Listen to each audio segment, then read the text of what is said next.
encore une fois, je vous reviens parce que on ne doit pas rester calme face à ces imposteurs qui dirigent la Guinée. Nous allons parler de Aliouba, fi Aliouba on est de l'eau. On dit bandiji no jogitimo. Bala Samura no jogitimo ka haut commandement de la gendarmerie. Be inni wonandema ko ton o wonata ha e tenen. Nyande capantati décembre 2024. Ko ɓuri mettude goɗɗo mo wujja mo kansa mo bonna ɓiɗɗo dimo leydi ndi ɓe Aliouba hande sa ɗaɓɓude ɓiɓɓe tawayɓe no yiɗi leydi mum mo tawa e maɓɓe ɓe sogamo ɓe wallinamo ɗon seke garde à vue ko ɓe jogimo par ce que garde à vue ɓe jogimo mais ko ɓe naadimo ɗon kanko e goɗɗo hay mo andindira e mo ɓe naadidi taw kamen ko gatum ɓe wallinta ko ɗon ɓe walto c'est que ko mi yetti on ɓe no wondi e foutaise o mi hattanali on kono si mi calculi min mi felata Mamadi en ha nokkugol ko guineɓe ɓen taafuji ɗin mi won felde Guinée ɗon jooɗi iɗon sutti ɗum iɗon sali ƴettude action ji la Guinée fiɗo seedirengue ɗi rawaɗi so eɗon jooɗi ɗon mojimbiri juuɗe so que peji ɗin fof tout va bien Mamadi no gollande on lendi no moƴƴi ko fi ɗum ɗon jooɗi ɗon deƴƴi ɗon sutti bone ɗen e hoore mon joɗɗon kadi après non ça ne va pas kono marsirta iɗon sutti yimɓe ɓe ala barki no ardi lendi no nangude yimɓe men kelɗuɓe no suuɗude ɓe no mutinde woɓɓe no warde woɓɓe onon ronkon heɓude courage memminagol onon ɓe ɓen Guinée ton a furto to yiya ñeññeluye gon ara nama mais kono wono joƴƴino leyɗe ton haɗi yaron jooɗe inno me yaw jooɗe ko ton me imen arɗo on faami komi wonno ton kadi meɗe wadde no cippiro ngon proprement sur le terrain ka médiaji min on ɗo hano mi arri ɗo ni mi abandonali par suffit la Guinée no welanmi kono guinéen wela wallude kono ɓe wata nangirde Aliou jogomo deƴƴa iya woɓɓe nena non sellu waɗu ɗum jonno on yi Aliou no nanga kono waɗɗon vous avez fait quoi Aliou Ba est arrêté vous avez fait quoi après tout vous restez dans la démagogie Selou n'a qu'à rentrer Selou va rentrer c'est effectivement à cause de tout ça à cause de votre lâcheté qu'on a dit au président Selou d'attendre d'abord il va rentrer au moment opportun. Et le jour où Selou va rentrer, vous allez comprendre qu'il est rentré. Parce qu'il va rentrer.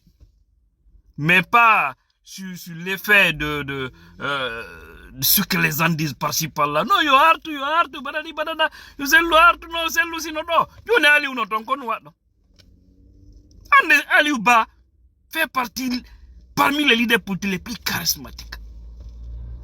Hande nini, leader be Guinée, ben, Soussou, ben, Angazi, ben, ça est les 3 premiers Aliou no emabe. Le plus motivé, Aliou no emabe. Non, nangama walinama e gatung. A haut commandement de la gendarmerie. Ade mo buri gandal, mo buri piji fo.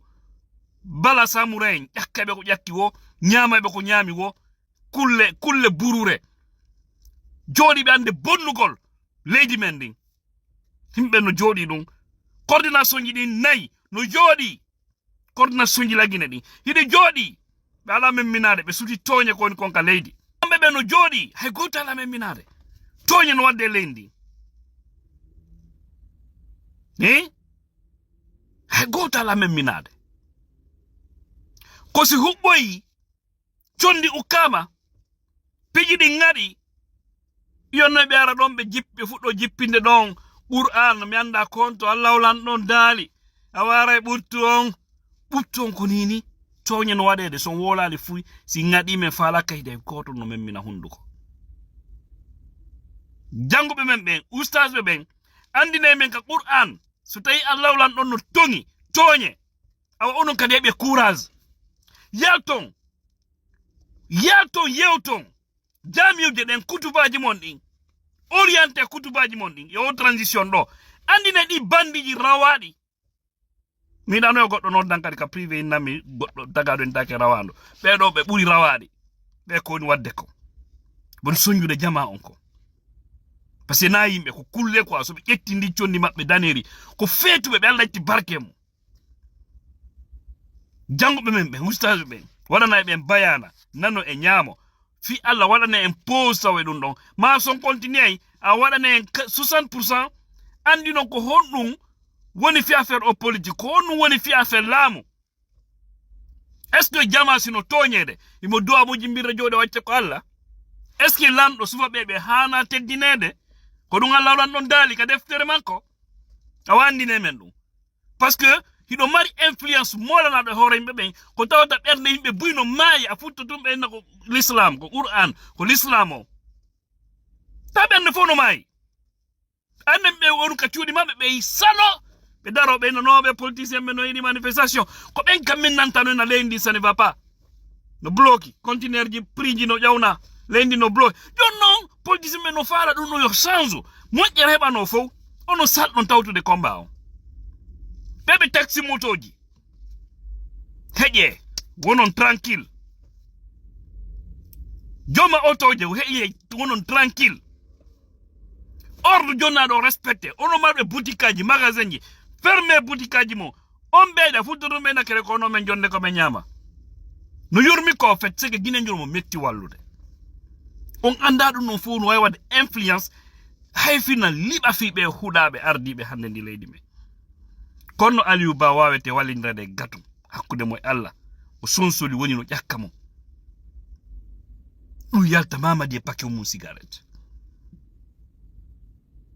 ene yen walɗen kamen tranquille kankadi mo wawno wonde koye ministre ɗon andi mo wawno wonde ɗum kanko e ɓengureji makko ɗi ɓe wonda ɗum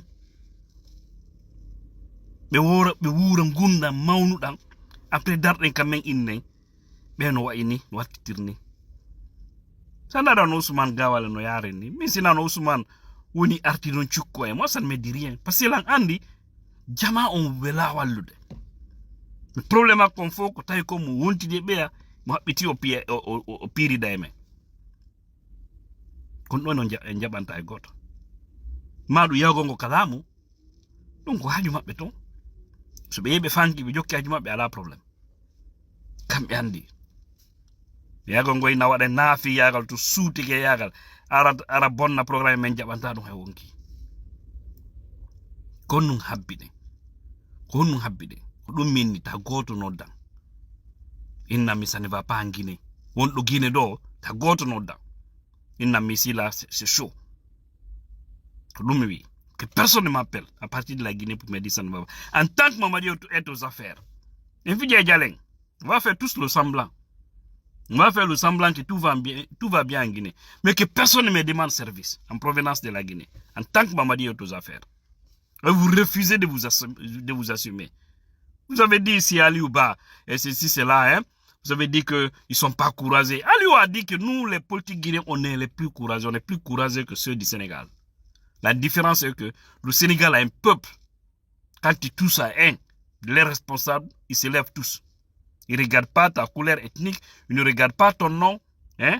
Ils ne regardent rien. Si c'est dans l'injustice, ils se lèvent pour défendre la justice. Mais nous, en Guinée, c'est pas ça. Maintenant, on dit, Aliou Ba, ils vont lui déposer, c'est le parquet va décider son sort à partir de lundi. On parle ici de cybercriminalité, que offensif, il a fait une offensive à l'encontre de leur poutisme, Mamadi Doumbouya. Quelle honte, quelle offensive, quelqu'un qui conseille le président. C'est pourquoi, moi, j'ai jamais voulu faire le droit. À l'université, quand j'ai vu droit là, j'ai sauté. J'ai causé relations histoire et relations internationales, les autres branches des sciences sociales. Mais droit, j'ai dit non. Parce que j'ai jamais rêvé être un juge dans un pays d'injustice. J'ai jamais rêvé être un procureur. Parce que beaucoup d'entre ces gens-là vont rentrer dans l'enfer. Wallahi. Parce qu'ils transforment la vérité au mensonge. Ils peuvent accuser injustement quelqu'un parce que leur chef satanique a dit il faut nous aider à anéantir telle personne. On a des ministres, cadres, Sara Mamadi, Sara Bala Samouraï, on a benton, complicité à Gamangal, et fi affaire au Aliou. Allah yobayon. Vous avez vu ça là? C'est vraiment drôle. Les gens, ils ont eu peur. Quand on a dit, les anciens, c'est-à-dire les militaires retraités là, sont en train de se préparer. Vous avez vu le communiqué, non? Qu'est-ce que le CNRD fait? Paniquer. C'est de préparer quelque chose. Vous avez vu, ils ont mis fake, que c'est faux, quoi. Que c'est une fausse information. C'est drôle. C'est la panique au village. J'ai échangé avec des militaires. Parce que ma vidéo là, elle a trop... Bonjour elle est allée très loin. À tous les Guinéens. Quand j'ai fait la vidéo parlant de ça, hier, la vidéo est allée très loin. Plus de 2000 partages. Il y a plus de 100 000 vues en 5 heures de temps. Ouais. Et il y a eu des militaires qui m'ont contacté en privé. Je vous ai toujours parlé d'un élément de force spéciale qui veut témoigner, qui veut parler. Parce qu'il en a assez. Mais je lui ai dit, je vais d'abord avoir toutes les preuves qu'il est un élément de force spéciale avant de lui donner la parole sur ma page. Il dit, il veut communiquer, mais faut sur ma page. J'attends toutes les preuves. Il a commencé à m'envoyer. Même hier, il m'a contacté. On est en train de finaliser ça. Je vais l'envoyer ici en interview.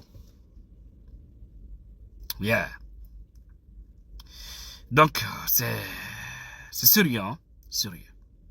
Mais bon, espérons que tout puisse aller bien.